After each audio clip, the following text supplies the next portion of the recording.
Prepare-se para decolar. Você está prestes a pousar em um mundo mais o que, Levis? Muito mais leve e cheio de saúde, não é mesmo? E quem que a gente tem hoje aqui, hein, Daniel? Vamos ver, hein? Pessoa especial, né? A gente tem que falar aqui. Deixa eu ler aqui, calma aí. Lê aí. Ó, ela é especialista em nutrição e saúde coletiva, tem um mestrado e graduação em nutrição pela Universidade Federal de Juiz de Fora. Né? Isso. Doutora em saúde coletiva pela USP. Ela está concluindo seu pós-doutorado na USP também, em colaboração com a Harvard. Ela é professora de medicina baseada em evidências na Santa Casa de São Paulo e orientadora na pós-graduação em saúde coletiva. Que bacana. É integrante do Núcleo de Pesquisas Epidemiológicas em Nutrição e Saúde da USP. Tá bem. Também faz parte da equipe do estudo Nutrinet Brasil, que ela vai contar um pouco mais pra gente sobre o Nutrinet. Que é um dos maiores estudos sobre alimentação e saúde já realizados no país. Muito bem, quem temos hoje aqui? Temos a Maria Alvim. Oi, gente. Tudo bom, Maria? Tudo Tudo bem. É um prazer estar aqui hoje, estou animada para essa conversa. Que legal. A gente também, né? Porque a gente já estava aguardando já, né? Vocês do Nutrinet, né? Sim. Na verdade, a gente conheceu o Nutrinet pelo primo da minha esposa, né? Sim, o Thiago. O Thiago, Sim. isso. A gente entrevistou a Bel, outros pessoais que fazem a coisa do corpo, do movimento, né? Aí eu falei, vamos trazer o Nutrinet também, né? E o Thiago que me apresentou vocês também. Então ele que é o grande cola, né? Que nos uniu. Que legal. Nutrinet, é realmente internet? Nutri-internet? Isso. É isso mesmo, é? Isso. O Nutrinet, a gente fala que ele tem um primo francês, né? O nosso aqui é o Nutrinet Brasil. Existe o Nutrinet Santé, que é o primo francês do Nutrinet, que é uma pesquisa que existe lá na França desde 2009, salvo engano. A gente se inspirou nessa pesquisa francesa para poder fazer um estudo muito similar aqui no Brasil. O Nutrinet é um estudo de coorte. Vocês entendem quando eu falo isso, coorte? Não. É legal que você vai explicar, né? Para quem está em casa também não sabe, ó. Bom, tem vários tipos de estudos dentro da epidemiologia. Como você disse, eu sou especialista em epidemiologia nutricional. Eu fiz minha formação em saúde coletiva, mas com ênfase na epidemiologia. Legal.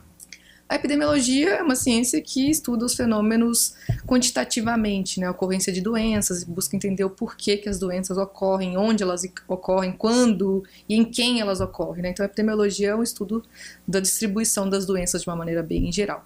E aí tem vários tipos de estudos epidemiológicos. Então tem vários desenhos de estudo para a gente testar uma hipótese epidemiológica.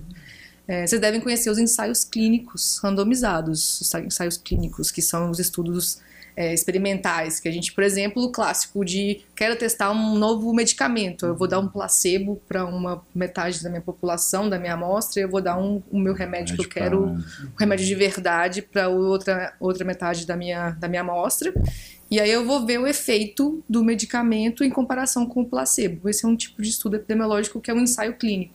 Tá. Que aí eu acho que é o mais, que é aquela coisa que a gente usa experimentos, né, para testar novos medicamentos, para testar uma nova terapia, para tratar, por exemplo, o câncer. Então são esses tipos de estudos. Mas tem também os estudos observacionais, que veja que nesse ensaio clínico que eu dei o exemplo, a gente intervém na amostra, né? Então eu dou um remédio para uma população e dou o placebo para outra. Não, nos observacionais eu só olho para as pessoas, eu observo a minha população de estudo e eu tiro conclusões a partir dessa observação. E por que o Nutrinet ele é uma coorte, né? Que tem esse nome, que ele tem o objetivo de acompanhar pessoas por muito tempo.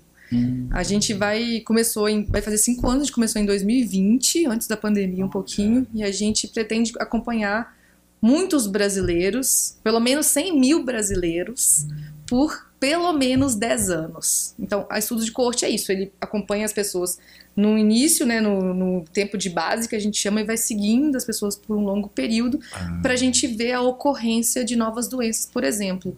Então, eu consigo ver assim, o que a pessoa come hoje, né, sempre pensando em alimentação, que é o nosso principal objeto de estudo. Sim. Eu vejo os padrões alimentares que as pessoas praticam hoje e vejo se esses padrões vão se associar a maior incidência de doenças crônicas no futuro. Por exemplo, se você consome muito ultraprocessado, você consome pouco. Quem será que tem mais risco de ter um diabetes daqui a 10, 15 anos ou até menos, sabe? Mas isso envolve muita coisa, né? O dia a dia, sei lá, a saúde da pessoa, até genética. Saúde mental. Exato. Sim. E tudo isso está dentro do Nutrinet, é isso? Tudo isso está dentro do Nutrinet. A gente... O principal objetivo, então, do estudo é entender como que padrões alimentares que os brasileiros praticam, né, como que a gente come, como que isso está relacionado com desfechos em saúde. Mas eu acho legal pensar em padrões alimentares, porque a nutrição vira até piada que... Lembra do ovo, né? O ovo faz bem, ovo faz mal. Bacon, do nada. O gema do ovo molha, a gemadura... Não falo muito disso também. De alimentos isolados, né? Tipo, a chia, sabe? Aquelas coisas assim, É que nem hoje de manhã, só cortando, mas, por exemplo, eu vi lá, pão com ovo é bom. Aí pão com manteiga, não. Aí eu falei, mas eu fiquei meio na dúvida, assim, né? Em relação ao emagrecimento, sei lá, né?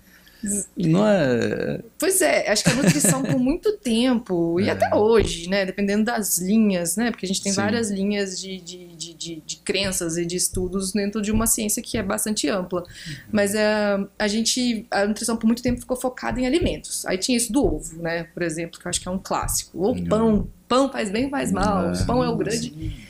E aí a gente propõe, né, vários pesquisadores, e o NUPENS, eu acho que tá um pouco à frente disso, de propor eu não vou olhar para um alimento isolado, eu vou olhar para um padrão alimentar que as pessoas praticam.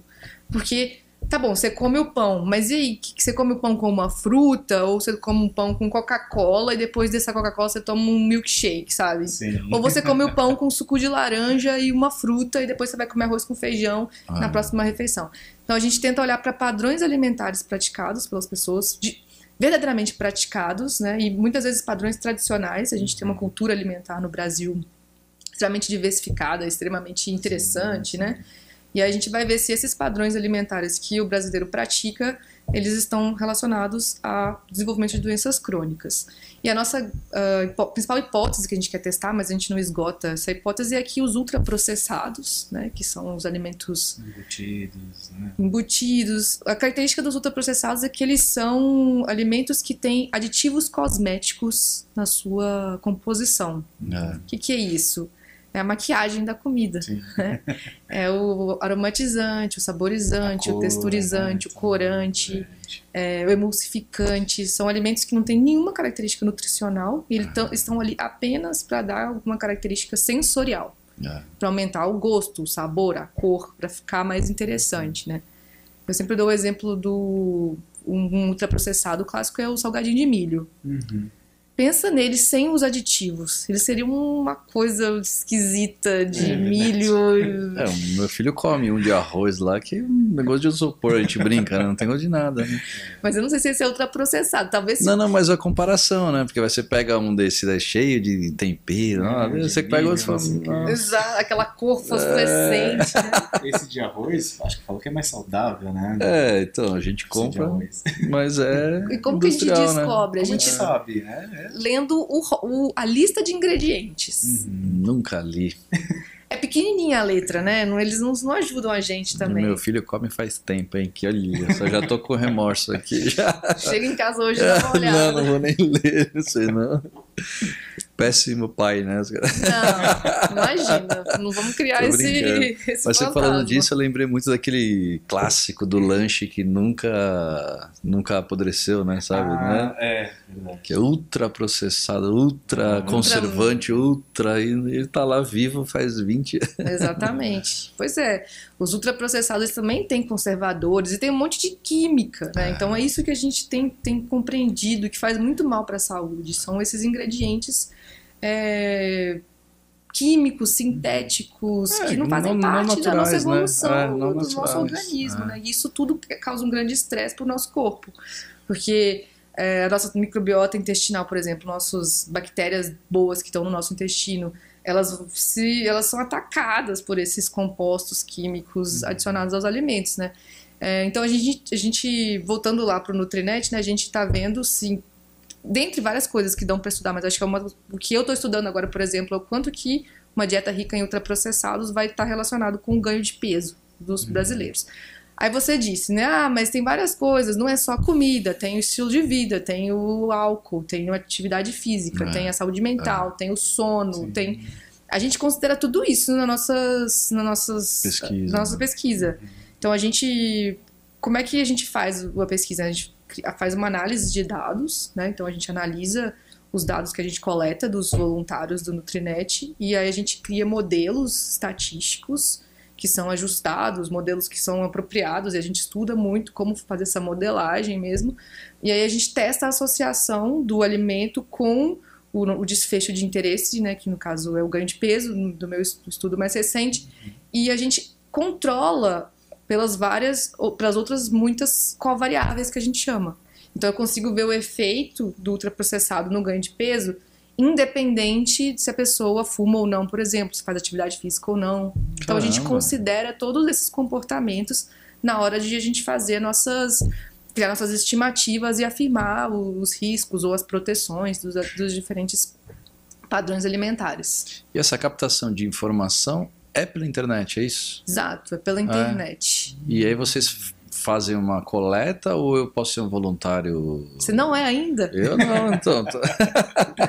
Eu fiquei com vergonha agora, porque eu vou falar lá, vão me julgar.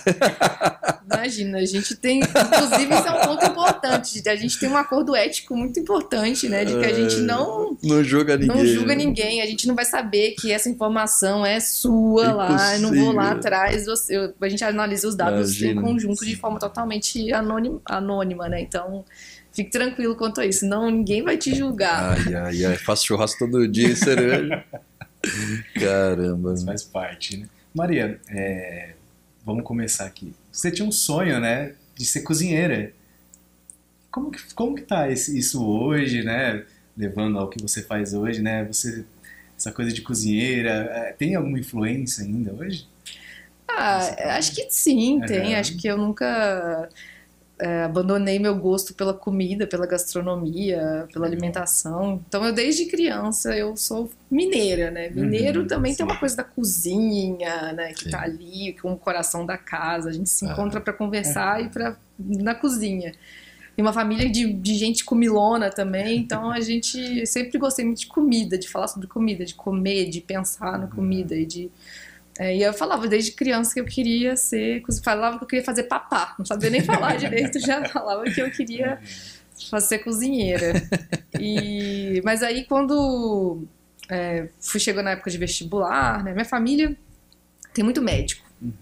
Então minha mãe é médica, meus tios, meu irmão fez medicina, então tipo, todo mundo é dessa área assim, da saúde. E aí eu viro e falo, mãe, quero fazer gastronomia. Aí ela falou, puxa Maria, minha mãe sempre foi a pessoa que incentivou a gente a voar e tudo mais, mas teve aquela conversa assim, né, da tipo, por que você não faz um curso? Porque na época lá em Juiz de Fora, lá em Minas, não tinha graduação em nutrição, né, isso lá em 2008. E aí seria um curso técnico. Aí assim, minha mãe falou, faz uma graduação mesmo, depois na volta a gente compra, sabe aquela coisa assim? Na volta, depois você faz a gastronomia. E aí eu fiz nutrição, porque nutrição parece com gastronomia, aquela coisa, mas não tem nada a ver. Não tem nada a ver, o curso nada a ver. Então espero que ninguém que esteja escutando a gente caia nessa ladainha que nutrição e gastronomia são coisas parecidas. Claro que tem pontos de contato, a gente tem algumas aulas na nutrição, mas os propósitos são muito diferentes. Não. Mas aí eu acho que eu não tenho nenhuma frustração, assim, sabe? Eu fui me apaixonando pela área acadêmica, então eu gosto muito de fazer pesquisa, eu gosto muito de pensar em saúde coletiva, em política pública, em pensar nessa coisa de poder, de alguma maneira, a gente fazer uma pesquisa que pode ser que ajude a saúde da população. Então isso me é muito estimulante, assim, pensar em que eu sou uma pecinha pequenininha, assim, numa engrenagem que tem como propósito promover a alimentação mais saudável no Brasil. Então, isso me deixa bastante realizada, sabe? Então, quem sabe um dia, quando eu já estiver aposentando, assim, eu vou e faço gastronomia. Bem legal. Eu perguntei porque eu também sou cozinheiro, né? Então eu já trabalhei muito uns anos atrás com isso, né? Mas é aquela coisa, sempre fiz de tudo, né? Aleatório, né? Não pensando, vou pegar esse alimento, vai ser melhor para as pessoas, aquele tipo de pessoa, né? Tudo mais. E o que é muito legal, é muito importante isso, né? Porque as pessoas comem de tudo hoje em dia, não se preocupam com isso, né? E aí acaba tendo obesidade, né? Problemas de saúde, né? Então é muito legal o que você faz mesmo. Sim. Muito importante. Sim, eu acho que a gastronomia tem um outro tipo de realização, né? Que você como cozinheiro, essa coisa de você servir uma comida que às vezes até emociona uma pessoa, né? Aquele sabor que, sei lá, todo mundo senta à mesa junto para comer. Então isso é muito satisfatório. Os clássicos, né? Comida da avó, né? O sabor da avó, comida da mãe, uma coisa especial. Churrasco que une as pessoas. Exato. Isso tudo é muito legal, mas...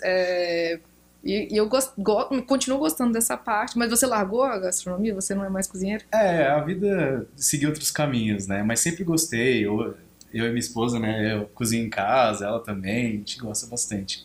Mas é algo que sempre vem na minha cabeça, né? Quem sempre sabe, então. Também.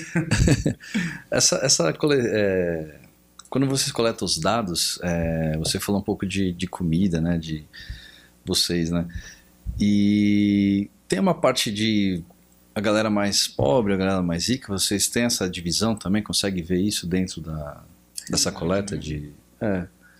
Então, primeiro, o Nutrinet a gente coleta os dados, como eu disse, tudo pela internet, né? Então, tem um portal do estudo, um site do estudo que, aliás, o site do estudo é muito fácil, a gente coloca Nutrinet, no Nutrinet Brasil, talvez seja mais garantido no buscador qualquer da internet. Primeiro site que aparece é o Nutrinet, e aí a pessoa já clica no link, faz um cadastro muito rápido, aí coloca o e-mail, e aí é preciso que a pessoa entre no e-mail dela, para validar aquele e-mail de cadastro. Tá. Feito isso, torna-se um participante. Aí a cada 3 meses, o participante recebe um e-mail, ou uma SMS, uma mensagem, ou agora até uma mensagem de WhatsApp, convidando a responder um novo questionário. Então, cada 3 meses chega um novo questionário, e aí são todos curtinhos, que são feitos justamente para a pessoa não perder a paciência e continuar ali respondendo as perguntas. Porque a cada 3 meses é uma frequência relativamente alta, mas é sempre coisa de 2, 3 minutos, respondeu ali e pronto. Não, até mês passado, achei que teria que postar meu café, meu almoço, minha janta. Não, a gente ficou 2 anos construindo um questionário que fosse muito fácil, tudo é clicável. Então você vai se colocar lá, tipo, tomou café, esse café tinha açúcar? Sim ou não? Sabe? É tudo de clicar, você nunca tem que digitar nada, acho que só a altura e o peso que tem que digitar. Certo. Mas não precisa falar comi café, não, é tudo de clicar. E é bem fácil, bem intuitivo, mas você perguntou, né, se a gente consegue ter uma amostra que seja representativa da realidade do brasileiro, pessoas de diferentes classes sociais. Se isso faz parte também, né, do estudo, né? É do nosso interesse, sim. Quanto mais diversidade, melhor. Diversidade de classe social, diversidade de região de moradia, norte, sul, nordeste. Então, quanto maior a representatividade de homens, de mulheres, de pessoas de diferentes tipos, quanto mais diferente, de todas as tipos de raça, cor da pele, né? Então, quanto mais diferente e mais... Não diferente, amplo, né? Mas quanto mais ampla e quanto mais representativa da realidade do Brasil, mais interessante pra gente, que a gente quer justamente ver essa diversidade. Só que a gente não conseguiu essa representatividade até o momento. Essa representatividade não é imprescindível para o nosso objetivo, né? A gente quer estudar o efeito da alimentação nos desfechos de saúde e a gente tem uma diversidade grande de pessoas, então a gente consegue ver os nossos eventos de interesse em diferentes grupos populacionais, mas a gente não tem uma representatividade da população brasileira. Tá. A gente tem mais mulheres do que homens, 75% mais ou menos são mulheres, tem mais pessoas do Sudeste, tem mais pessoas com alta escolaridade. Então a gente não conseguiu ter a representatividade igual da população brasileira. E a gente acredita que isso acontece por conta de alguns motivos, né? Mas o fato de ser na internet, requer um certo letramento né? E outra coisa que é uma pesquisa de voluntários. Então, no Brasil não está prevista nenhuma contrapartida. Nos Estados Unidos eles pagam para participar de pesquisa, né? No Brasil isso é proibido. Então, as pessoas participam do estudo por acreditarem na ciência, pelo desejo de contribuir com alguma coisa maior, para fazer parte, pelo interesse, às vezes ali em conhecer um estudo de perto. Então, acaba esse formato, né, na internet, e-mail, nem todo mundo tem e-mail, né? A gente às vezes usa e-mail todo dia, mas sei lá, tem muita gente que a gente conhece que não tem e-mail. Que mais que usa a internet, às vezes usa ali o Facebook, mas não vai ficar acessando o e-mail para poder. Então, acaba que a tecnologia, né, acaba e o altruísmo, vamos colocar assim, o interesse em participar acaba sendo barreira. E, inclusive, a gente tem muito mais mulher do que homem, né? Porque mulher costuma ser muito mais disponível e cuidadosa com a saúde e mais interessada na alimentação e na qualidade de vida do que o homem. Né? O homem não vai no médico, o homem não procura saúde. Morrendo, né? Come de tudo, fala que tá tudo bem, né? Mas a gente quer justamente chamar mais homens, chamar mais pessoas do norte, do nordeste. A gente adoraria. Esse marketing como é que tá funcionando? O marketing, a gente tem uma equipe de comunicação muito ativa, né, e muito comprometida, que está principalmente nas redes sociais. A gente tem umas campanhas de embaixadores, então tem vários influenciadores que são embaixadores do Nutrinet. Tem alguns mais famosos, tipo Gregório do Vivier, Pedro Bial, Bela Gil, Paola Carrossela. Esses que eu tô lembrando, assim, que são os mais... Rita Lobo, uma parceirona da gente. Então, esses são alguns dos embaixadores. E tem vários influencers, né, de vários tamanhos, que também ajudam a gente nessa campanha de participação. Que aí eles declaram a participação e convidam os seguidores para participarem. Lá atrás, quando o estudo foi lançado em 2020, teve uma campanha importante nos jornais. Saiu em vários telejornais da principal emissora do Brasil, assim, vários jornais regionais e o principal jornal também da noite. Então foi divulgado e deu um boom. Deu um boom, assim. Foi quando a gente travou o site, assim, sabe, de participantes tentando cadastrar. E aí a gente também tem uma coisa que é bem interessante, que é justamente para tentar convidar pessoas de outros diferentes níveis socioeconômicos. A gente tem cartazes nas UBSs, nos postos de saúde do Brasil todo. Então, nos postos tem um cartaz convidando a participar do estudo. Isso foi uma parceria com o Ministério da Saúde para poder distribuir esses cartazes nas UBSs do Brasil afora. Que legal. E aí a gente tem esses cartazes também, que tem um QR Code lá, que convida as pessoas a participarem. Então, a gente tem um fluxo de entrada de participantes constante, assim, mas só quando acontece uma grande... passa na televisão, quando alguma coisa muito diferente mídia, na grande mídia, que aí dão esses booms, né, de cadastros. Mas é importante dizer que o estudo então todo mundo está escutando, vocês inclusive estão convidados a participar do estudo. É importante a participação para ajudar a gente a fazer uma pesquisa de qualidade e é tudo muito tranquilo, assim, sabe? As respostas são muito fáceis, como eu disse, tudo de clicar rapidinho. E a gente tem uma devolutiva que depois que você responde sobre sua alimentação, é gerado um relatório automatizado dizendo quanto por cento da sua alimentação é composta por alguns grupos. Tipo assim, quanto por cento você come de frutas, quanto por cento é de bebida alcoólica, quanto por cento é de doces e sobremesas. Então você consegue ter esse relatório da sua alimentação que você pode guardar para você, comparar, ou você pode inclusive levar para o seu médico, para o seu profissional da saúde que te atende, para ele te ajudar a ajustar alguma coisa na alimentação, se for o caso. Isso é bem legal, né? Ajuda. Porque você sabe o que você está comendo, o que falta, né? Exato. Pra você poder ter esse controle. A intenção final, que não vai ter, né? Mas seria tentar dar uma organizada, né, no prato do brasileiro. Era isso, mais ou menos.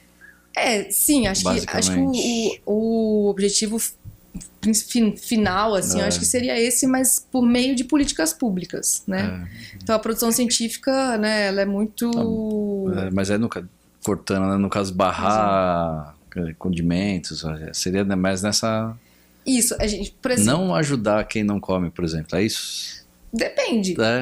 Existem muitos tipos de políticas públicas, né? Por exemplo, o que está hoje em disputa muito quente, assim, é a reforma tributária.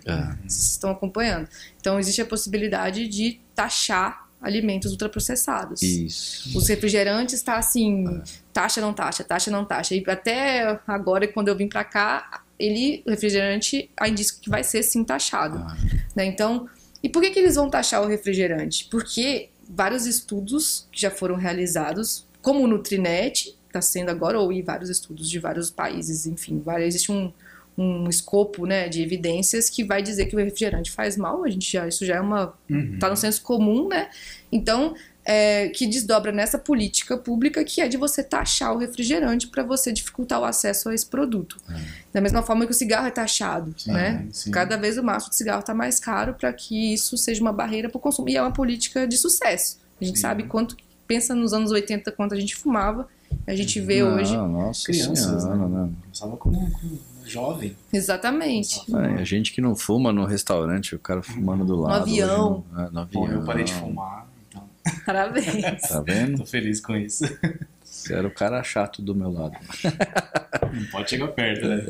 E a intenção que a gente também é meio utopia, mas essas taxas poderiam ser utilizadas para outras coisas. Exato. Né? Na saúde mesmo. Exato. Exatamente. Uma boa política pública desenhada. Ou na educação de não tomar, sei lá. Né? Exato. Ou no subsídio para baratear o alimento saudável, por exemplo. Né? Então... As políticas públicas, elas devem agir como se fosse um balaio de políticas. O cigarro mesmo, eu acho que o cigarro é um exemplo de muito sucesso na saúde pública. Porque você teve a política de taxação, você teve também a proibição de fumar em vários espaços. Sim. Né? E você teve um processo de educação da população massivo, com informação, um programa no SUS para ajudar a cessação tabágica. Então, não é uma coisa só. São várias. Então, com os ultraprocessados, a gente acredita também que tem que ser uma série de políticas públicas. A gente acredita muito que proibir o ultraprocessado em alguns espaços também seja um caminho. Por exemplo, escola. Não tem que ter ultraprocessado em escola. Isso é uma briga nossa constante. Nossa, aquele suquinho de pozinho, né? Imagina. Exato. E na alimentação, na merenda escolar, nas escolas públicas, né? Essas escolas públicas servem a merenda, que é a comida. Eu estudei em escola pública, não sei se vocês estudaram, tinha arroz, feijão. Então, na merenda da escola, não pode ter ultraprocessado mais. Diz a lenda que a comida mais gostosa era a salsicha no molho, não era? Não era? O macarrão com salsicha. Eu não sei, não é? Mas você falou de ultraprocessado. Eu lembro na escola que a gente ia comer, né? Fazer fila, essas coisas. E eles serviam carne. Só que não era carne. Não era carne, era alguma coisa estranha. Parecia uma esponja, não sei. Nossa falavam que era carne. Que escola que era essa? Meu Deus, então, cara. Devia ser proteína de soja. Alguma coisa relacionada, né? Mas não era soja também. Não sei. Acho que... Ainda bem que eu não comi mais. Mas desde 2020 tem uma regulamentação que diminuiu muito a quantidade de ultraprocessado nas escolas. Ainda tem 20% que pode ser ultraprocessado, mas muitos são proibidos.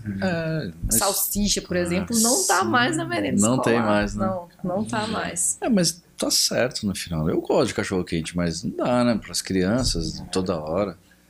Eu comecei a ter uma vida um pouquinho melhor depois do meu filho mesmo também. Daí eu não dava pra ele, né? E ao mesmo tempo falei, cara, mas eu vou comer. Aí já tô fazendo pra ele, a gente já comeu um pouquinho mais saudável, legal. Né?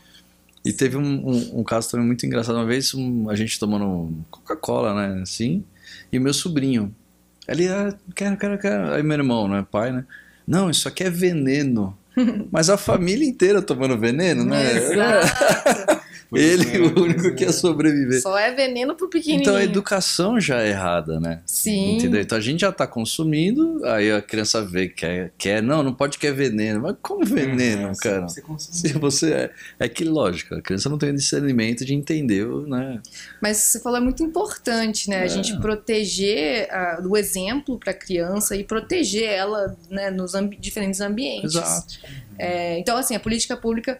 Então, uma delas é a taxação, a outra é você diminuir a exposição, né? Tirar da escola, tirar do hospital, sim, tirar de alguns lugares. Tem hospital que serve ultraprocessado. E aí você tá lá num lugar que você tá sendo cuidado, eles te servem um alimento que te mata. Então é muito contrassensual. Faz sentido, né? Então, e por exemplo, tem outras políticas, como uma que é muito importante, que é o marketing, né? Marketing para criança. E o marketing, ele é muito inteligente, né? Essas propagandas, e agora, por exemplo, esses sabe quando as coisas são branding, name, que o Morumbi, por exemplo, virou o nome de um chocolate. Sim, sim. Então, a propaganda, ela está no subjetivo, assim, de um jeito absurdo, né? E outra coisa, por exemplo, a distribuição dos alimentos no supermercado. Já reparou que fica o chocolate baixinho, assim, para a criança ir lá e pegar? Então, tem que pensar numa reformulação dos ambientes mesmo para poder estimular. E educação, como você disse. Tem que estar no currículo escolar educação alimentar nutricional, né? Tem que ensinar para as crianças e adolescentes e para os adultos também, sim, o que é uma alimentação saudável, por quê, né? E por que a Coca-Cola é um veneno? Porque às vezes a gente fala para a criança uma coisa, mas a gente não explica por que isso, né? O que faz tanto mal assim. Então eu acho que são umas... E aí, onde que o Nutrinet entra, né? Ele quer, a gente espera, e a gente já está produzindo evidências sobre esses alimentos, sobre esses padrões alimentares, que a gente devolve isso para a sociedade, né? Na forma de evidência científica, para falar assim, veja, a gente encontrou isso nesse estudo, então a gente precisa de uma política pública para mudar esse cenário, porque essa comida está matando a população. Então, é por meio de estudos, não só o Nutrinet, ele sozinho não vai dar conta, mas várias evidências que vão se somando para dar respaldo à política pública, que deve ser sempre baseada em evidências, né?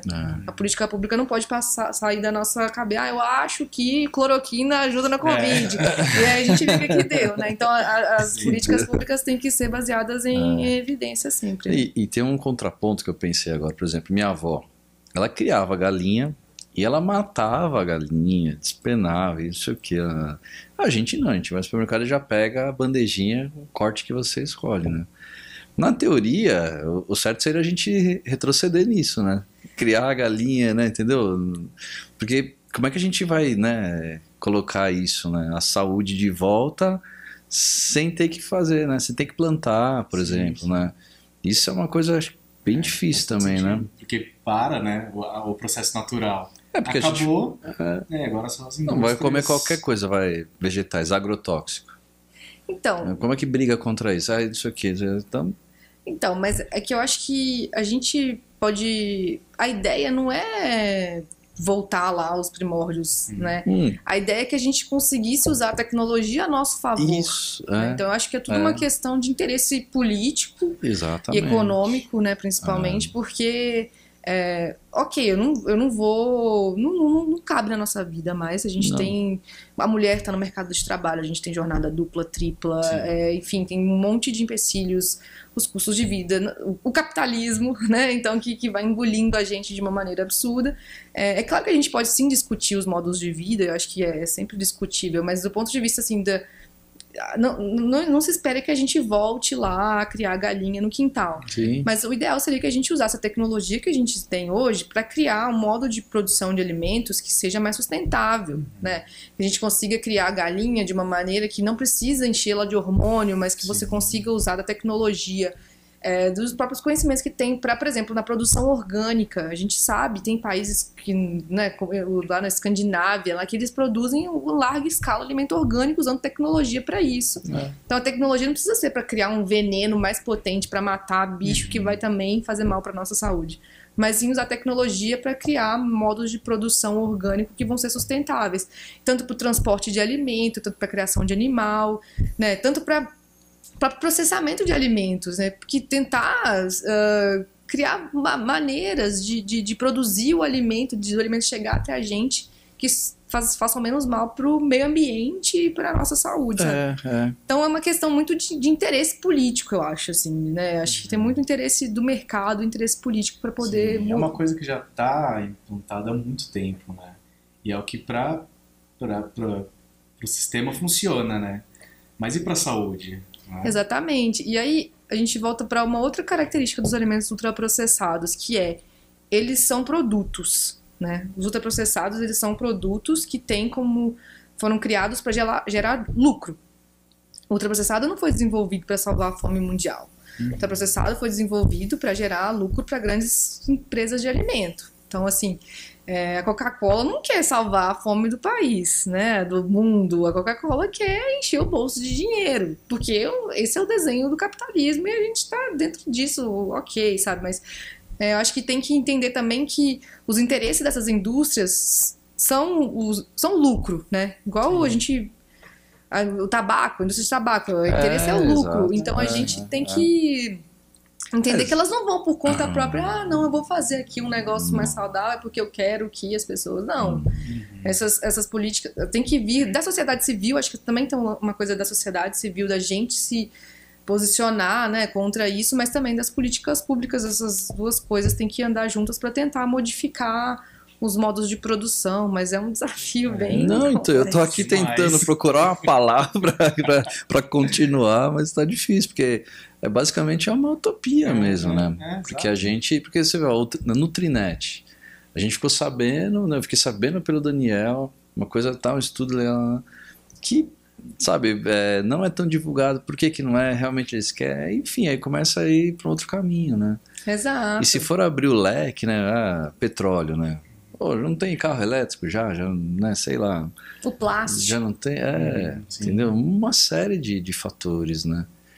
Que eu não sei, a gente não vai, não sei. Tá e não tá, né? A gente... Tá no cenário, mas ainda não... Não, mas é isso que ela falou. É uma coisa que às vezes eles fazem até algum marketing bonitinho, né? Pra parecer que eles estão ajudando, né? Que é o greenwashing, né? Aquelas coisas que é pra maquiar... Mas tem uma... Eu lembro o canudo que não pode mais, né? O canudo. Sim. Que agora é de papel, né? Só que aí vem numa embalagem de plástico, sabe? Tipo, uns negócios absurdos, assim, uma sabe? Uma incoerência. Eles falaram, mais fácil fazer logo, então, né? Mas tem uma professora lá do nosso grupo, que é a Maria Laura, que é uma das coordenadoras do Nutrinet, e eu escutei uma fala dela num congresso que a gente estava no Rio de epidemiologia, que é que, você falou, né, é uma utopia, e aí a Maria Laura faz uma provocação, assim, que eu lembrei dela quando você falou, que a gente precisa acreditar um pouco em utopias, né, a gente precisa... Sim. Porque senão a gente vira o quê? Uma pessoa que a gente vai passar a aceitar tudo, a gente vai, não, é um grande conformismo, né, é assim e pronto, não vamos mudar. Se a gente não for movido a utopias, aí não sai do lugar. Não sai do lugar. Então a gente tem que manter, claro, é difícil, mas a gente sabe lutar, sabe? Quantos direitos já foram adquiridos ao longo da história da democracia brasileira, por exemplo, né? Então a gente está sempre brigando e nada cai na mão de uma hora para outra. A gente pensa em grandes marcos, né, da história recente do Brasil, como a própria escravidão, sei lá. Só foi conseguida a libertação das pessoas e uma mínima igualdade entre as pessoas a partir de uma luta e de uma, né, da disputa. A igualdade de gênero, mulher poder votar. Isso, se a gente não tivesse brigado até hoje, a gente estava sem direito de voto. Né? Então, a gente sempre retorna ao poder do povo. Né? Então eu vejo esses casos muito isolados. A gente voltando para o papo da Nutrinet, da nutrição. São casos isolados mesmo. Então a pessoa, a gente começou a ser mais saudável pelo meu filho, então a minha família ficou mais saudável. Eu tento passar isso para meus pais, mas eles já são mais velhos, já tem uma outra cultura, meu irmão já tem, e aí meus amigos, aí você fica meio ali, né? Então você consegue acertar 1, 2, você vai, é mais isso que a gente, né? E lógico, aí tem mas já é um caminho, né? Exatamente. E aí tem alguma Nutrinet que dá um passo maior pra gente seguir junto, né? Acho que é o caminho mesmo, né? Isso, a gente tem que ir não tem outro, né? Formiguinha, devagarzinho e tentar acreditar. E é isso, eu acho que, e pensando nisso, né, o Nutrinet ele tem essa ambição grande, mas ele só existe porque cada uma das pessoas que participam, hoje a gente tem 112 mil cadastrados. Nossa, que legal. Mas muitos vão se perdendo no caminho, né? Então a gente tem uma parcela, metade dessas pessoas continua ativamente sendo acompanhada, respondendo bonitinho. Então, assim, o Nutrinet tem essa ambição, mas se a gente for pensar, são 100, cada desses 100 mil é uma pessoinha lá que está respondendo no celular e está contribuindo para a ciência brasileira de uma maneira altruísta e sem ter uma grande devolutiva em troca, mas porque acredita de alguma maneira, nessa utopia, né? De conseguir mudar a alimentação no país. São mais de 100 mil pessoas, então já tá bom já. Não tá, não. Não tá, não. Mais gente, mais homens. Não tá, não. Muito bacana, assim, muito rápido, né? Se for pensar também. É o que tá acontecendo e... pandemia, né? Vocês passaram pela pandemia também. E a gente tem um desafio muito grande também, que é isso que eu falei, né? Tem esses 100 mil cadastrados, mas muitos se perdem. Então a gente tem um desafio grande de manter as pessoas no estudo. Que elas vão se cansando, vão desistindo. Então a gente também tem a comunicação do Nutrinet, ela atua para chamar mais gente, mas também para falar para aquela pessoa lá que está participando, tipo, não larga a nossa mão. Porque é um prazo continua aí, porque longo, né? É um prazo longo. Então, esse outro desafio também é manter os participantes engajados e não é fácil, né? Que trampo, hein? Caramba, é muito legal, mas é um trampo. É um trampo. A gente teve recentemente 5 nutrólogos aqui, né? E o papo que eles mais falavam era de... como é que era? Nossa, esqueci agora. Descascar mais e desembalar menos. Isso, Era essa a frase que eles estavam usando, né? E fica muito claro aqui, sabe? Conversando aqui, que é isso, né? A busca é bem essa mesmo, né? Sim, Os embalados são os ultraprocessados e os não embalados são os não ultraprocessados, né? Que a gente vai descascar. É um bom mote, assim. A Nutrinet, ela começou por uma pessoa ou foi alguma coisa de governo mesmo? O Nutrinet começou pelo o NUPENS, né, que é esse núcleo de pesquisa que eu faço parte, que você citou quando você falou da minha introdução. O NUPENS é esse núcleo de pesquisa que é coordenado pelo... Quem fundou o NUPENS é o professor Carlos Monteiro, que é um epidemiologista professor da Faculdade de Saúde Pública da USP, e o professor Carlos, junto com a professora Renata Levi e a professora Maria Laura, que eu já mencionei, eles tiveram essa ideia de criar esse estudo, primo do estudo francês que eu mencionei. Então foi uma iniciativa da Universidade de São Paulo, né, no NUPENS, né? Então esses pesquisadores e professores, eles resolveram criar esse estudo, e aí ficaram 2 anos preparando esse estudo para ele ir a campo e contou com vários financiamentos, né? Os principais financiadores são a FAPESP, que é uma agência de fomento à pesquisa do estado de São Paulo, o próprio Ministério da Saúde, por meio do DECIT, que é um órgão de financiamento à pesquisa também, e a Humani, que é uma instituição não lucrativa que também financia estudos em saúde pública. Então e isso é muito importante, que os nossos financiadores, eles não têm conflito de interesse. Isso é muito, muito relevante. Parece um detalhe, mas não é. A gente não poderia aceitar dinheiro de uma empresa, por exemplo, como a Coca-Cola, para financiar nosso estudo, porque isso poderia gerar conflito de interesse. Todos os financiadores, eles são totalmente isentos de conflito de interesse, não participam da nosso resultado, não interfere. Não vai vir um financiador e vai me censurar, não, isso aqui você não mostra, não tem isso, né? Então eles dão dinheiro, acreditam nessa instituição, no NUPENS, que é um órgão de pesquisa, um núcleo de pesquisa muito sólido, né? Já bem, enfim, tem pesquisadores já muito conhecidos e que têm uma trajetória importante já na ciência brasileira. Então, essas instituições dão esse dinheiro, essa verba, que é utilizada para colocar esse estudo na rua, assim, né? Aí tem vários pesquisadores, tem programadores, tem equipe de comunicação, tem os próprios pesquisadores, alunos de mestrado, doutorado, iniciação científica, pós-doutorado, como eu, que também recebem bolsas de estudo para poderem ajudar na pesquisa, né? Para executar a pesquisa. Tem assistentes de pesquisa também que estão nessa, então tem gerente de pesquisa, então é uma equipe grande. Nas redes sociais do Nutrinet, tem o Instagram do Nutrinet, quem quiser participar é muito fácil. Nutrinet Brasil no Instagram, tem lá os bastidores, aí mostra lá os diferentes pesquisadores, gerentes de pesquisa, analista de dados, todo mundo que está por trás. Bacana. Eu entrei lá, dei uma olhadinha. Muito bacana. Legal. Mas aí é isso. Essa parte de epidemias, né? O Covid foi uma epidemia mundial aí pra gente, né? O que os alimentos tiveram a ver com isso ou nada a ver? Com o Covid? Bom, reza a lenda, né, que o vírus surgiu no mercado de alimentos lá na China, né?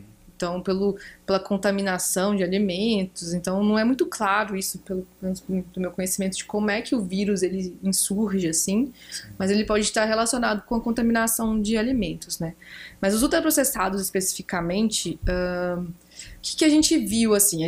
O Covid, primeiro que a gente... Pensando no Nutrinet, né? O Nutrinet foi lançado em janeiro de 2020, a gente teve a pandemia em março. Então a gente foi surpreendido, assim, a gente estava colocando um estudo grande demais no campo e aí a gente foi surpreendido, tomou esse susto com a pandemia. Não só nós, né? O mundo inteiro se surpreendeu. Mas por ser um estudo totalmente online, a gente conseguiu manter a coleta de dados, porque era tudo remoto, então a gente não teve nenhum prejuízo por conta da estrutura do estudo, né? Mas o que a gente... Quando a pandemia foi evoluindo, né, a gente não sabia nada sobre o vírus. Então depois a gente foi descobrindo como ele se manifestava, como ele espalhava, né? E que a gente viu que a alimentação... o excesso de peso, o diabetes, tudo isso eram fatores de risco que pioravam a Covid, né? Então, os ultraprocessados, onde eles entram nessa cadeia causal? Alimentar mal poderia aumentar o risco de ter Covid grave, né? Aquelas pessoas... A alimentação está muito ligada também com a imunidade. Então, pessoas imunossuprimidas e pessoas também que alimentavam mal, tinham deficiências nutricionais, também poderiam estar mais em risco para evoluir para uma Covid mais grave. Então a alimentação estava nesse métier aí de fator de risco que agravaria a Covid, né? O fator é que era um vírus, né? Não tem muita lógica, né? E foi pandemia, tudo, né? A gente nem sabe de onde veio, né? Sim, mexeu com tudo. Né? Eu lembro, a gente passou perrengueão, né? Ai, nossa, sim. Foi assustador, né? Mercado, né? As pessoas falam, nossa, não, tem que fazer estoque, não sei o que lá, né? Pensando nas pessoas, né, com comorbidades, né? É sempre relacionado a isso, né? A uma vida, estilo de vida não horrível, comida, tudo. E mesmo assim, na saúde, ainda estão em desvantagem, né? Quando tem uma epidemia ou uma pandemia, aí que eles... Exato. Aí que exatamente. Pega, né?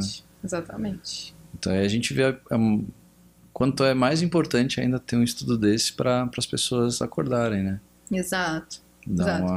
Pensar na alimentação como promoção da saúde e prevenção de doença, né? Então o padrão alimentar saudável ele vai ser um padrão que vai proteger contra doenças, vai estar relacionado a um envelhecimento mais saudável da população, sim, né? Então tem tudo isso que a alimentação proporciona nesse longo prazo e para as outras doenças que vão atravessando a nossa existência, né? E a gente sabe disso, né? E a gente não faz, né? Como é que pode, né? Complicado isso, porque é bem isso, né? Que no dia a dia das pessoas, as pessoas nem param para pensar na alimentação. Porque trabalha muito, não tem tempo para nada, come qualquer coisinha ali e aqui, e aí, né? Então, mas existe essa ideia de culpabilizar o indivíduo, assim, né? Então, a pessoa obesa, a gente tem uma tendência histórica de culpabilizar essa pessoa como uma pessoa preguiçosa, estigmatizando essa doença. Só que a gente tem que entender que a gente é muito fruto do que o nosso contexto nos oferece, né? Então, a gente é fruto das oportunidades. Então, se eu vivo num ambiente que não me proporciona uma alimentação saudável, todo lugar que eu vou tem ultraprocessado. No meu doutorado eu estudei um pouco isso, assim, o quanto que o ambiente influencia nas nossas escolhas alimentares. Então, se meu ambiente que eu vivo, todo lugar tem ultraprocessado, se eu não tenho uma infraestrutura que eu consigo fazer atividade física, se meu bairro é violento, eu não posso sair sozinha, se eu tenho exposição à tela o dia inteiro e eu sou estimulada a ficar no TikTok, no Instagram o dia inteiro, se eu ligo a televisão e eles falam para eu tomar uma Coca-Cola, se eu vivo nesse contexto que todos os estímulos que eu recebo são para eu me alimentar de uma maneira ruim, de uma maneira inapropriada, e para que eu não pratique atividade física, e para que eu não durma minhas 8 horas de sono, para que eu viva estressado, para que... Então, o contexto, né, o meio... E aí, quando a gente coloca outras vulnerabilidades na mesa, por exemplo, pessoa que tem baixa renda, que mora numa periferia, que tem que pegar 3 horas de transporte público para chegar no trabalho. O que essa pessoa, você vai exigir dela uma atividade, vai fazer uma caminhada?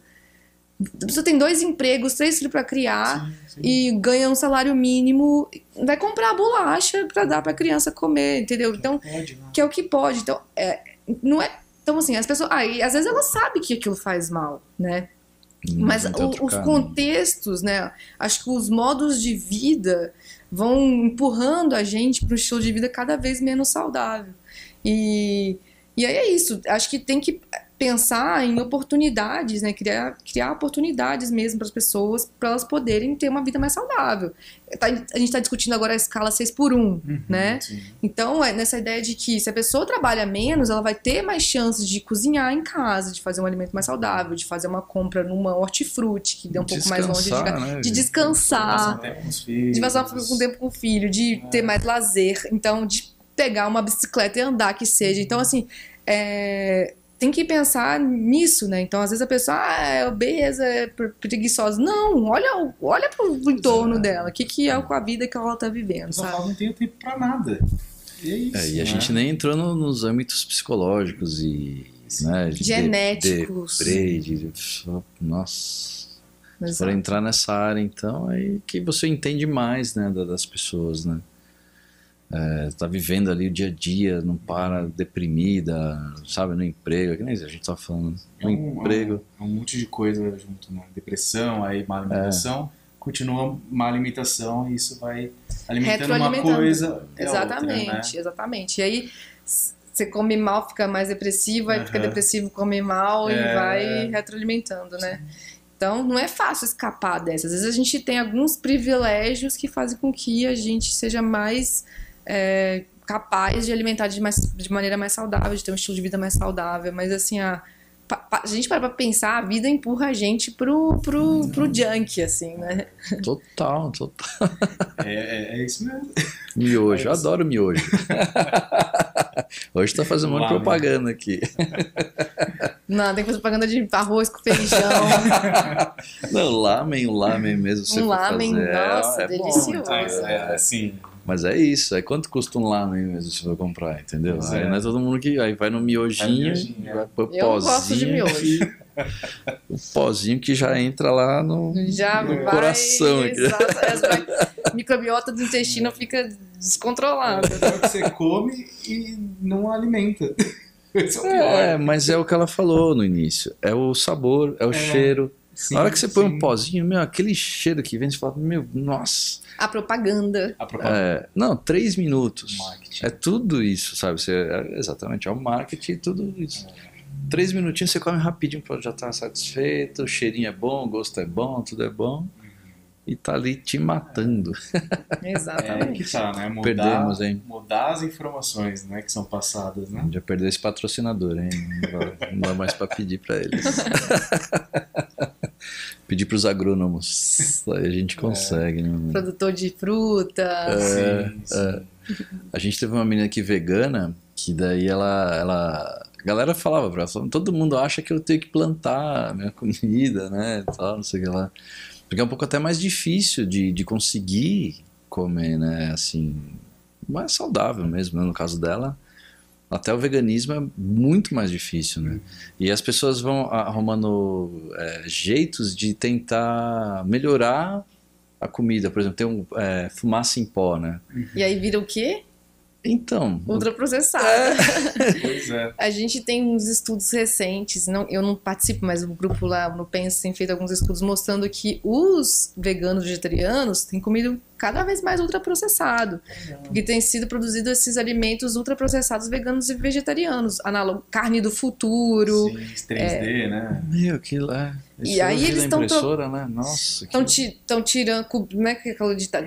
Descobre o pé, cobre a cabeça, assim que você vai... Mas é muito louco isso, né? Você fala, não, vou saudável, pra mudar as coisas, deixar saudável, mas você tá consumindo uma coisa que Você tem que tomar vitaminas extra, né? Porque... o vegano tem que tomar vitamina B12, mas isso é de praxe porque não tem fonte animal. Mas isso é o de menos. Acho que o problema maior é que acabam... E a indústria tá ligada nisso, né? Porque se aproveita. Exato. Tá meio que na moda o veganismo, o vegetarianismo. Então a indústria se aproveita disso para criar um monte de produtos ultraprocessados para atender essa população.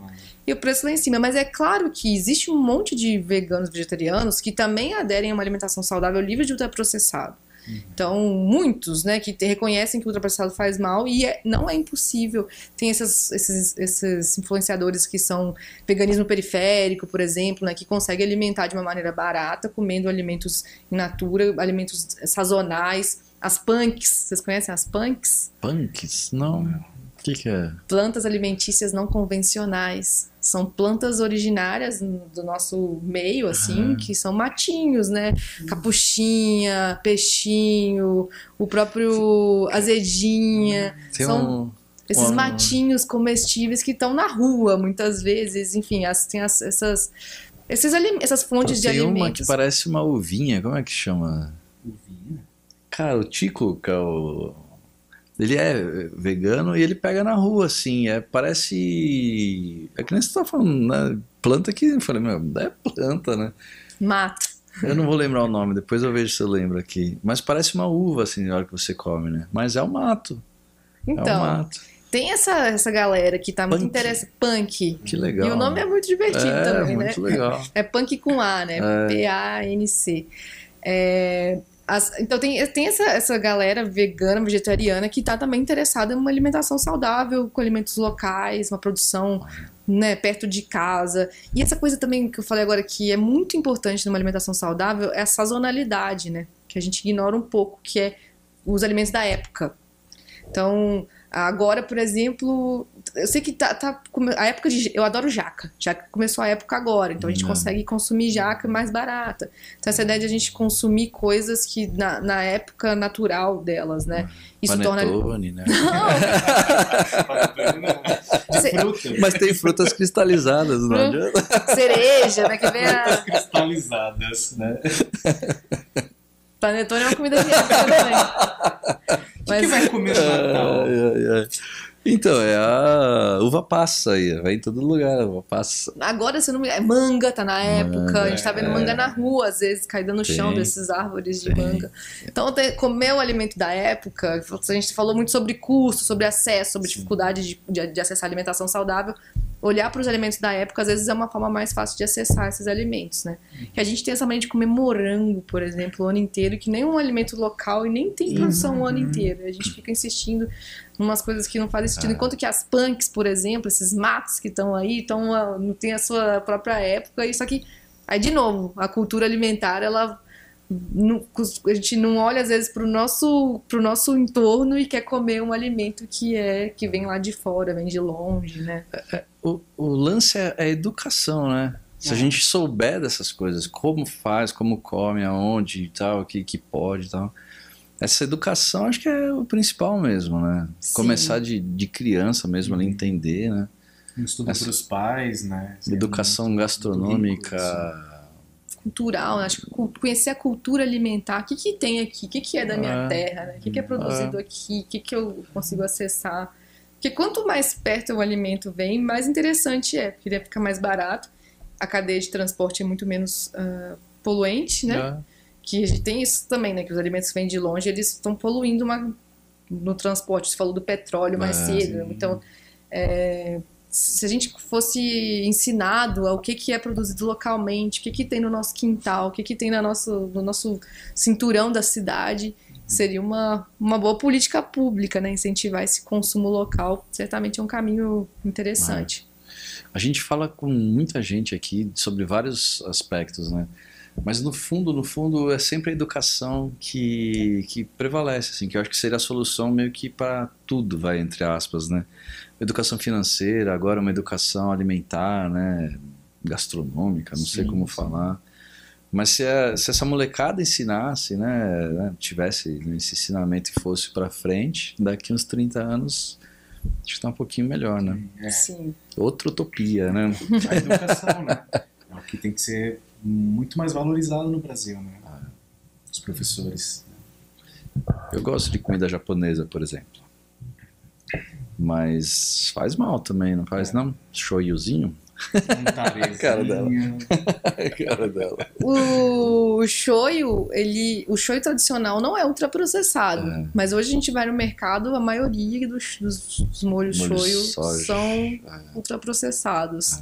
Então, se a gente partir dessa perspectiva de que... Eu acabo olhando muito para alimentação assim, né? O que é ultraprocessado ou não, para eu dizer se faz mal ou não. E aí, quando a gente vai analisar um padrão alimentar, vê isso, né? Quanto menos... Vocês entenderam como que identificam ultraprocessado? Que eu falei antes? Como? Porque os hábitos de professora, né? Retomar o assunto da... Conservantes. Isso, lê a lista de ingredientes e ver se não tem ali um ingrediente que é um cosmético, né? Às vezes é um ingrediente que a gente lê e fala, nossa, mas silício, sabe? Assim, ou então quando tem dextrose, né? Quando tem esses ingredientes modificados ou esses aditivos químicos, é um indicador de ultraprocessado. Então o shoyu é ou não é? Às vezes você vai no mercado, tem uma marca de shoyu que é, outra marca que não é. Outro dia eu tava tentando comprar vinagre balsâmico no mercado e todos eram ultraprocessados. Isso foi uma surpresa, assim, porque pensava, vinagre.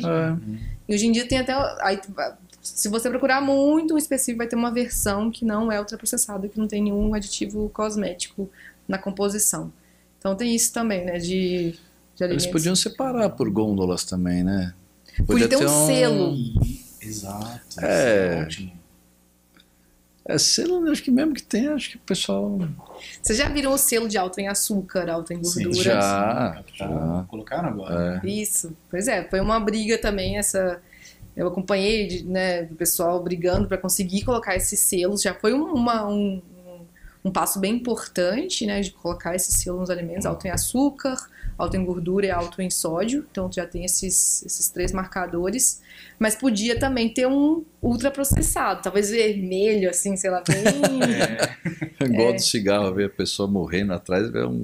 Sim, mas você sabe que esses selinhos, eles são muito inspirados no seus... Chama rotulagem frontal de advertência. E tem justamente essa inspiração no cigarro. Que é isso, né? De causar uma repulsa. E alguns estudos mostram isso mesmo, né? Para implementar esses rotulagens de advertência, os estudos, eles testavam justamente quanto tempo a pessoa demorava para pegar um maço de cigarro depois que ela olhava para aquela imagem do morte. Sim. Então, eles testavam essa repulsa pro tempo que demorava para a pessoa pegar aquilo ali. Caramba. Então, os estudos foram muito interessantes, assim, dessa coisa do... E mesmo assim os caras pegam, né? E mesmo assim. Mas diminuiu muito. Vira, né? Vira do todo. Põe rasga aquela parte, habilitação, né? Dentro, já vi, já.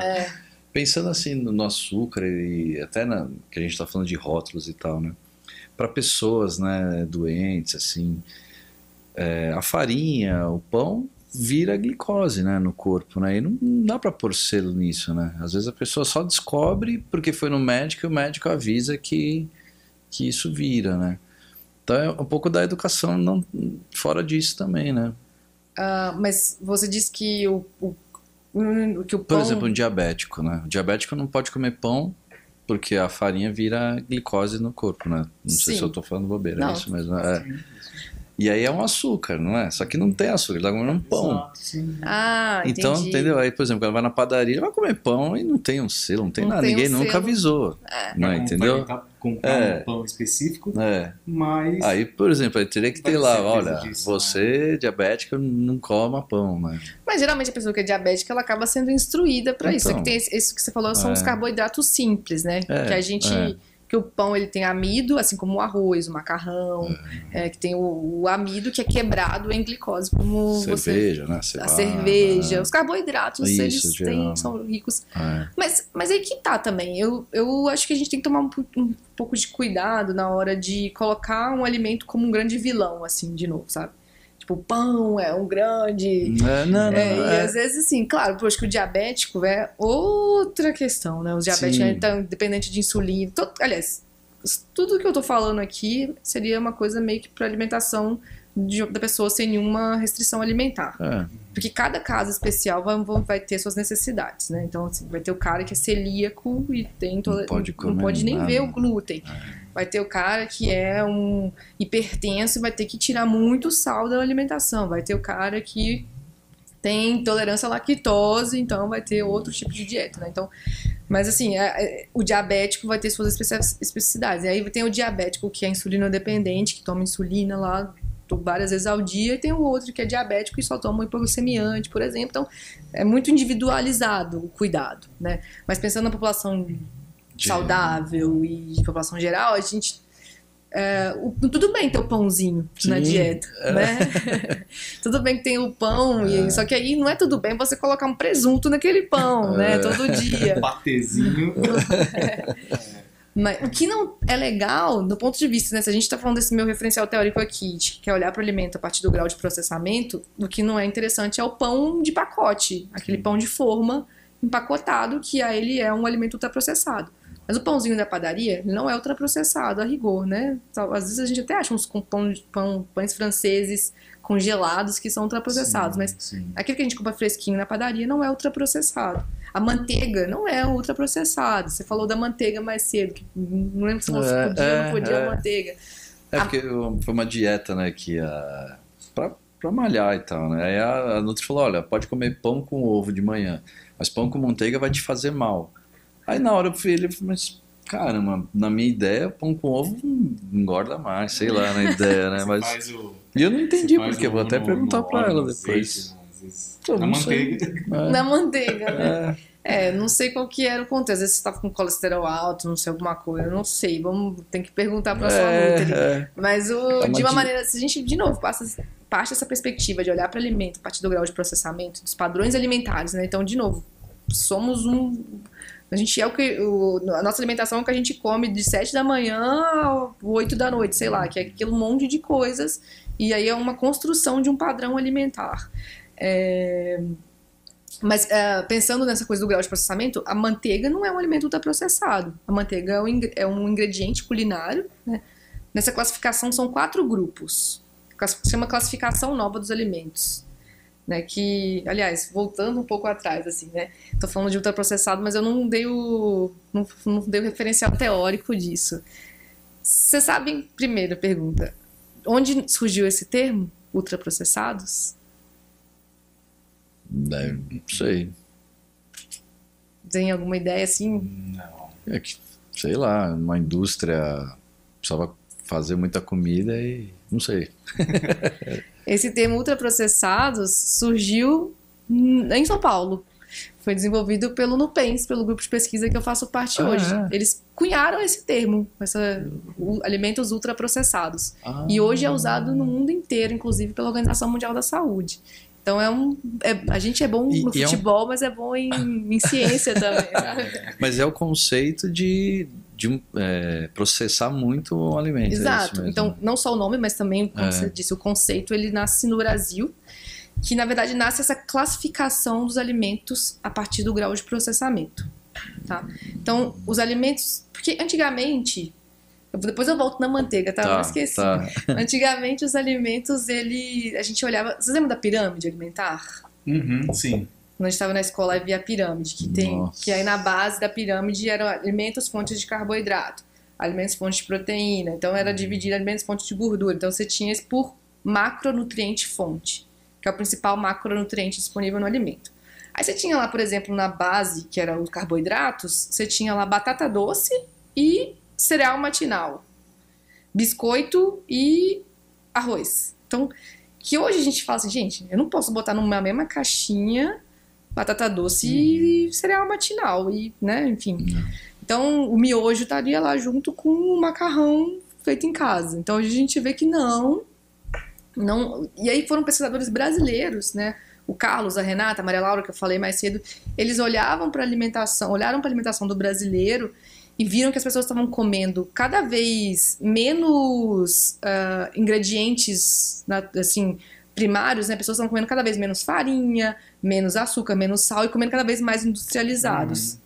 E a população ficando cada vez cozinhando menos e cada vez ficando mais doente.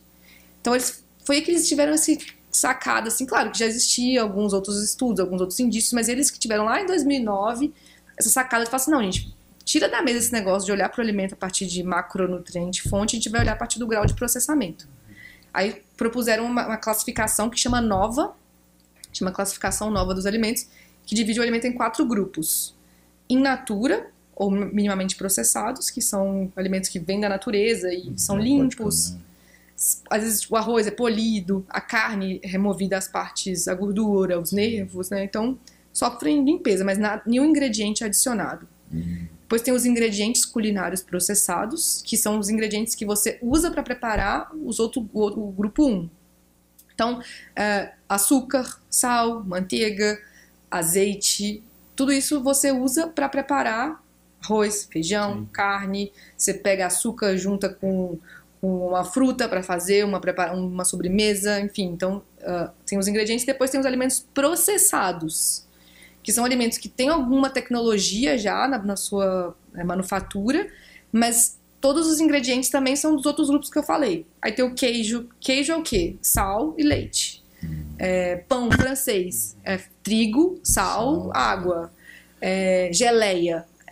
Fruta, açúcar. Então são ingredientes e são alimentos antigos, né? Que a gente tem há muito tempo já na nossa história alimentar, que foram criados para o ingrediente durar mais tempo. Por que surgiu o queijo? Você tinha muito leite. Como é que eu vou tomar esse leite estraga em um dia? Não existia geladeira. Eu vou fazer o queijo para esse meu leite durar um tempão. Então esses alimentos foram... Fruta.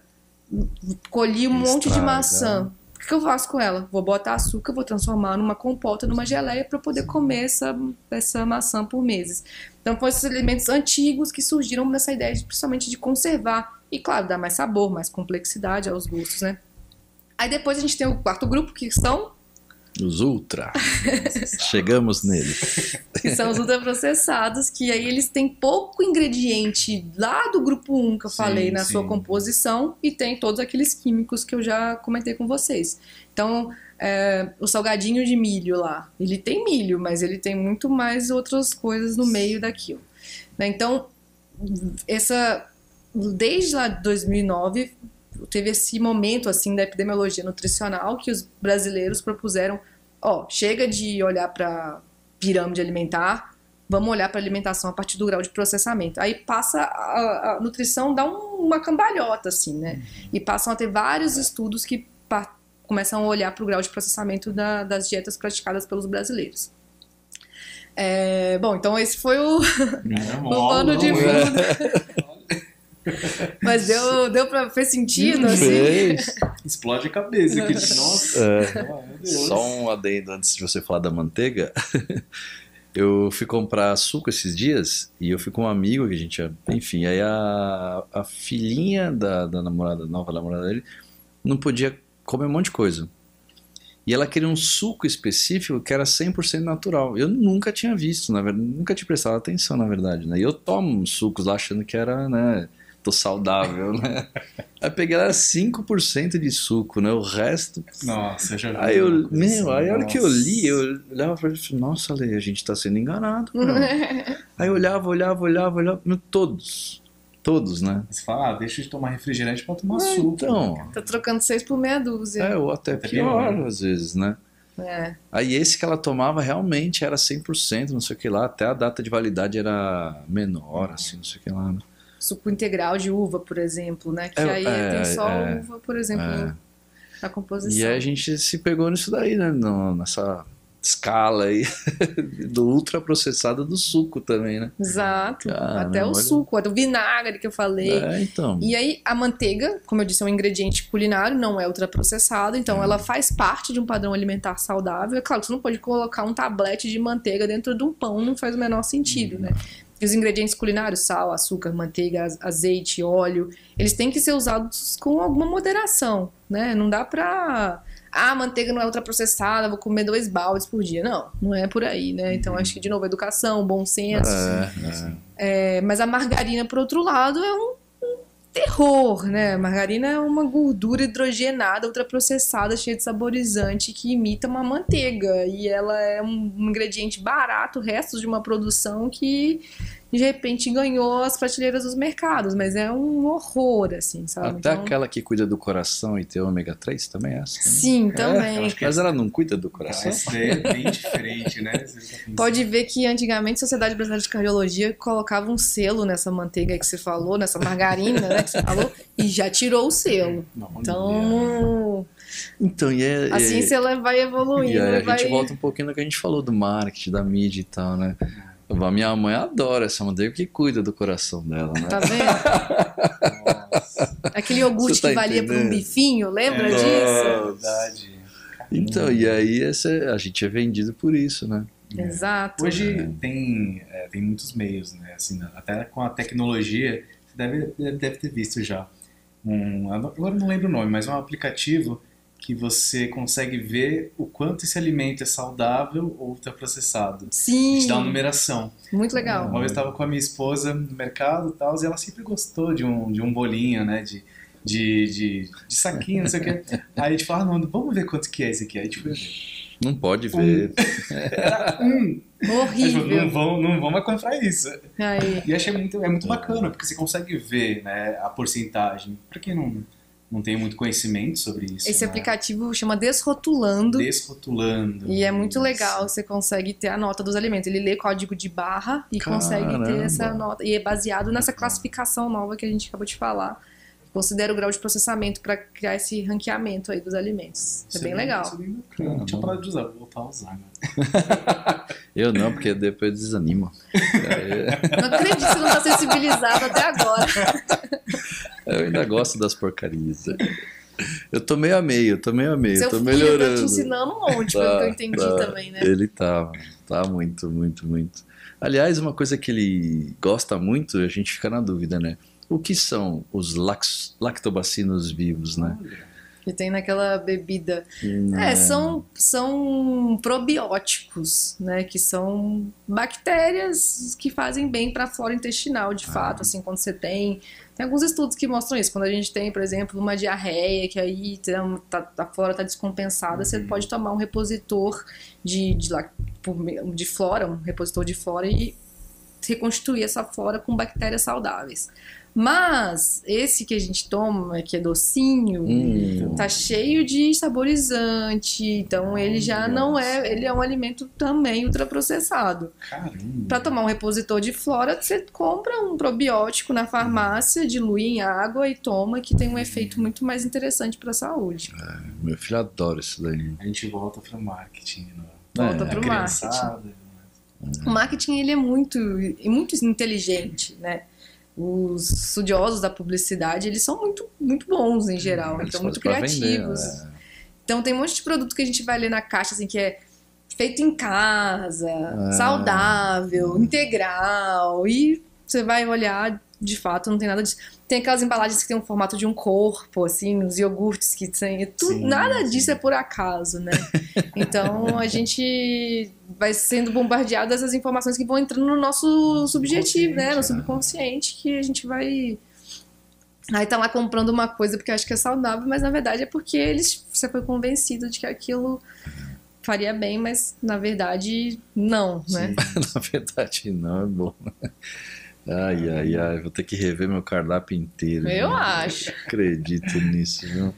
Meu churrasquinho está comprometido agora. O churrasco não é ultraprocessado, não sei o que você coloca nele, mas claro que também, se a gente quiser dar um passo a mais, a gente pode falar também do consumo de carne em exagero, que também é uma outra questão que a gente tem que tomar muito cuidado. A carne vermelha tem sido muito estudada e tem muitos estudos mostrando que o excesso de carne vermelha faz muito mal para a saúde, por exemplo, para diabetes, já tem um escopo de evidências bem robusto. É mesmo? Sim, e a carne, o grande problema dela é para o meio ambiente, né? A produção de carne é uma das coisas que mais polui, né, que mais emite gases de efeito estufa, né, e tem muita relação com o desmatamento. Então, a carne faz mal pra gente, mas pra saúde planetária a carne é um vilão importante, né? Essa eu não vou saber responder. Maria, obrigado, que a gente acho que falou bastante. Não sei se faltou alguma coisa que você acha importante da gente. Só queria reforçar mesmo quem está nos vendo, nos ouvindo, para participarem do Nutrinet. Como eu disse, é só buscar Nutrinet no buscador, nos buscadores, ou então procurar a gente no Instagram, no X, no Facebook. A gente está em todas as principais redes sociais, LinkedIn também, eu acho que a gente está lá. Então, se quiserem, convido muito todo mundo a participar, convidar o pai, o irmão, o vizinho, o amigo. É importante. Então... ajuda muito na produção científica, a gente faz isso com muita seriedade, né? Muito cuidado, e tem sido um estudo muito promissor para ajudar a gente a responder várias dúvidas que vão surgindo por aí. Eu falo aqui algumas coisas em tom de brincadeira, mas eu acho importantíssimo isso, né? A gente tem que ter uma visão para isso, né? Pra gente que já está, sei lá, na metade da vida, começar a viver um pouco melhor. Mas eu acho mais importante para quem está começando mesmo, né? Então acho que a gente conseguiu evoluir bastante, né? A gente veio galgando bastante aí com tecnologia. E acho que tem que só realmente, é o que vocês estão buscando, né? Essas políticas, dar aquela acertada com as pessoas, né? Educação. E trazer isso para a educação, para a molecada viver melhor, né? Eu acho que é essa a ideia. É isso. Obrigado, viu, Maria? Eu que agradeço. Nuterapia agradece. Nutrinet, vocês sempre serão convidados para participarem, falar um pouco mais, outros pontos de vista também, né? Só chamar que a gente volta. Obrigada. Obrigado, Maria. Valeu. Obrigada. Obrigado.